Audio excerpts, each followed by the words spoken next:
YouTube channel, it's me Ashika Shatija. So last video में हम लोगों ने कंप्लीट कर दिया था question number 21 of account sample paper and आज हम लोग स्टार्ट करने वाले question number 22 of account sample paper. So ये जो क्वेश्चन है ये रिलेटेड है हमारे फर्म के डिसोल्यूशन रिलेटेड। यहाँ पे हम लोगों को कुछ स्टेटमेंट्स दिए हुए हैं और उस पर हम लोगों को जर्नल एंट्रीज पास करनी है। ओके, सो स्टार्ट करते हैं। हमारा क्वेश्चन पे क्वेश्चन दिया हुआ है, सन एंड किरण दो पार्टनर्स हैं जिनका प्रॉफिट शेयरिंग रेशियो जो है वो इक्वल है।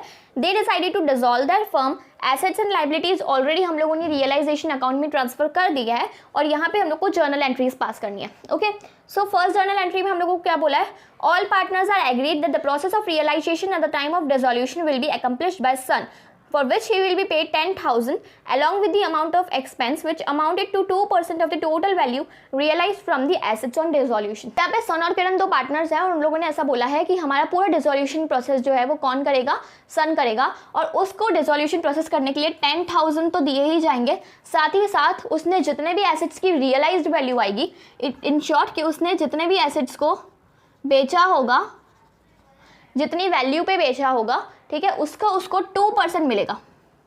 ठीक है, सो यहाँ पे इन लोगों ने लिखा हुआ है some assets sold for cash at a cumulative value of 12 lakh. कुछ एसेट्स हम लोगों ने 12 लाख में बेचे हैं एंड कुछ एसेट्स क्रेडिटर्स लेके गए हैं 3 लाख की वैल्यूएशन पे, यानी कि टोटल हम लोगों के उसने कितने रियलाइज्ड वैल्यू निकली एसेट्स की, 15 लाख।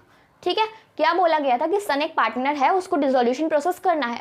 ठीक है, तो उसके लिए उसको 10,000 तो दिए ही जाएंगे, साथ में उसने जितनी वैल्यू पे एसेट्स को रियलाइज करवाया उसका उसको 2% मिलेगा। तो इसमें से 12 लाख की जो एसेट्स है उसको हम लोगों ने सेल कर दिया और जो 3 लाख वो हमारे क्रेडिटर्स लेके गए। ठीक है, सो इन शॉर्ट 15 लाख एसेट्स हम लोगों ने बेचे, 15 लाख की वैल्यू पे हम लोगों ने एसेट्स सेल किए हैं और 15 लाख का 2% मिलेगा किसको, सन को मिलेगा। ठीक है, सो 15 लाख का 2% इज 30,000। इन शॉर्ट सन को 10 + 30 40,000 मिलेगा realisation process, sorry dissolution process करने के लिए। ठीक है, so first journal entry is realisation account debit to, किसके लिए इनकम है ये, सन के लिए। ठीक है, तो टू सन्स कैपिटल अकाउंट, यहाँ पे अमाउंट लिखेंगे 40,000। रियलाइजेशन अकाउंट इसलिए डेबिट किया क्योंकि कंपनी के लिए क्या है, एक्सपेंस है, तो उसका अकाउंट हम लोग करेंगे डेबिट। ठीक है, सेकंड आया deferred advertisement expenditure account appeared in the books of 28,000। So deferred advertisement expenditure एक टाइप का अकाउंट होता है, ये एक टाइप का एक्सपेंस होता है जो हमारे पार्टनर्स को शेयर करना पड़ता है उनके प्रॉफिट शेयरिंग रेशियो में, ओल्ड प्रॉफिट शेयरिंग रेशियो में। ठीक है, और ये कौन से पार्टनर्स को शेयर करना होता है, ओल्ड पार्टनर्स को। ठीक है, तो यहाँ पे सन और किरण दो ही पार्टनर्स हैं, उनके अकाउंट को कर देंगे डेबिट क्योंकि उनके लिए क्या है, लॉस है।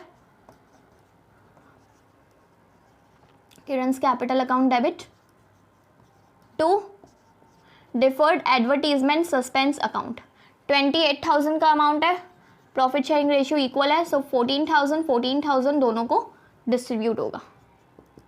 थर्ड जर्नल एंट्री देखते हैं, यहाँ पे लिखा हुआ है out of the stock of rupees 1,20,000, यहाँ पे हमारा स्टॉक था 1,20,000 का, उसमें से लिखा हुआ है Kiran took over 1/3 of the stock at a discount of 25%, यानी कि किरण जो है इसका 1/3 यानी कि 40,000 स्टॉक जो है वो लेके गई है और 25% डिस्काउंट पे। सो माइनस कर देंगे 25% डिस्काउंट, इट मीन्स 40,000 का 25% इज 10,000।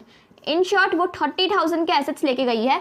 ठीक है, और यहाँ पे इन लोगों ने बोला है कि 50% of the remaining stocks was taken over by the creditors. जो 50% है यानी कि 60,000 के और स्टॉक्स है वो कौन लेके गया है, क्रेडिटर लेके गया।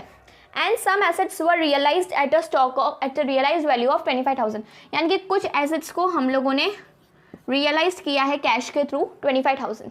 सो balance amount of stock was realised by 25,000। अब यहाँ पे हम लोगों को 3 जर्नल एंट्रीज करनी है। सबसे पहली जर्नल एंट्री कि किरण जो है वो स्टॉक लेके गई है 30,000 का। ठीक है, सो किरण इज रिसीवर, यहाँ पे हम लोग लिख देते हैं Kiran's capital account debit to realisation account, क्योंकि किरण एज रिसीवर है इसलिए हमने उसको अकाउंट को कर दिया डेबिट। 30,000 के एसेट्स लेके गई है, तो यहाँ पे आ जाएगा 30,000। ठीक है, बी में कोई जर्नल एंट्री नहीं होगी क्योंकि इसके जो एसेट्स हैं और क्रेडिटर्स है। ठीक है, हमारे जो एसेट्स होते हैं एज वेल एज हमारी जो लाइबिलिटीज होती है दोनों रियलाइजेशन के अकाउंट के अंदर ही होते हैं। ठीक है, और लाइबिलिटीज में ही क्रेडिटर्स आते हैं। ठीक है, सो यहाँ पे रियलाइजेशन अकाउंट के अंदर ही ये दोनों एक दूसरे से सेट ऑफ कर देंगे, तो यहाँ पे हम लोग उसकी जर्नल एंट्री नहीं करेंगे। सी की जर्नल एंट्री करनी है हम लोगों को। सी में क्या लिखा हुआ है कि हम लोगों ने जो रिमेनिंग एसेट्स थे उसकी हम लोगों ने सेल की और उसकी रियलाइज्ड वैल्यू निकली है हमारी 25,000। सो यहाँ पे हम लोग कैश रिसीव कर रहे हैं, सो लिख देते हैं कैश अकाउंट डेबिट, कैश आ रहा है हमारे पास 25,000 का टू रियलाइजेशन अकाउंट 25,000, ठीक है। फोर्थ जर्नल एंट्री देखते हैं, बी में कोई भी जर्नल एंट्री नहीं होगी, ठीक है। Fourth journal entry, an outstanding bill of repairs और renewals of 3,000 was settled through an unrecorded asset which was value at 10,000। तो कोई भी अनरिकॉर्डेड एसेट होता है वो कंपनी के लिए प्रॉफिट होता है, एंड कोई भी अनरिकॉर्डेड लाइबिलिटी होती है वो कंपनी के लिए एक एक्सपेंस हो जाती है। तो यहाँ पे हम लोगों को सीधा 10,000 का प्रॉफिट हो रहा था, क्योंकि हमारे पास एक एसेट था लेकिन हम लोगों ने उसको रिकॉर्ड करना भूल गए हैं। तो 10,000 का एक प्रॉफिट हो रहा था, लेकिन उसमें से हम लोगों ने 3,000 का हमारा जो रिपेयर्स एंड रिन्यूअल्स का बिल था वो सेटल कर दिया। तो अब हम लोग को कितना प्रॉफिट हो रहा है, 7,000 का प्रॉफिट हो रहा है। और प्रॉफिट हम लोग रियलाइजेशन अकाउंट में कहाँ लिखते हैं, क्रेडिट साइड पे। तो यहाँ पे हम लोगों को क्या एंट्री होगी, रियलाइजेशन अकाउंट हो जाएगा क्रेडिट। तो यहाँ पे हम लोग लिख देते हैं टू रियलाइजेशन अकाउंट।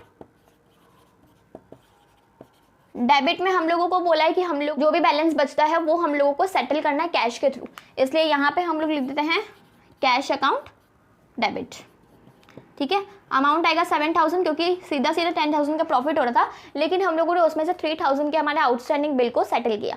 तो अब हमारे पास बचा कितने प्रॉफिट, 7,000 का प्रॉफिट। प्रॉफिट हम लोग रियलाइजेशन के क्रेडिट साइड पे लिखते हैं, इसलिए रियलाइजेशन को यहाँ पे हम लोगों ने कर दिया क्रेडिट, और बैलेंस इन लोगों ने बोला कि कैश के थ्रू सेटल करना है, तो हम लोगों ने कैश अकाउंट को कर दिया डेबिट। अमाउंट आएगा 7,000 दोनों में, ओके। सो आई होप कोई क्वेश्चन अच्छे समझ में आ गया होगा। अगर आपको इस क्वेश्चन में कोई भी डिफिकल्टी हो तो आप मुझे कमेंट सेक्शन में कमेंट कर सकते हो, एंड अगर आपके लिए वीडियो यूजफुल रहा हो तो उसको लाइक करना, शेयर करना और सब्सक्राइब करना। Meet you in the next video, bye.